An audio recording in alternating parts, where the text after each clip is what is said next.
জাহান্নামী হইয়া গেল।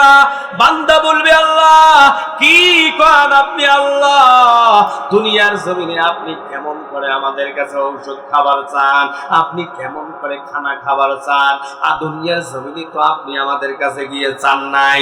রব্বে কারীম বলবে, ও বান্দা তোমার বাবাকে খেদমত করতা, আমি আল্লাহকে খেদমত করা হইতো। জোরে কান সুবহানাল্লাহ।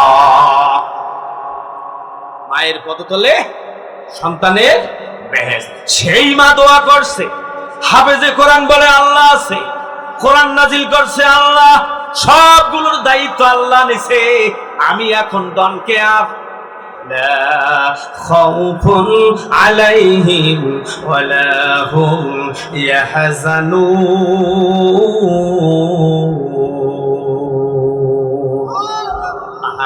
আল্লাহর প্রকৃত বান্দাদের কোনো ভয় নাই, কোনো চিন্তাও নাই, এগিয়ে যাব, সামনের দিকে সফলতা আসবে।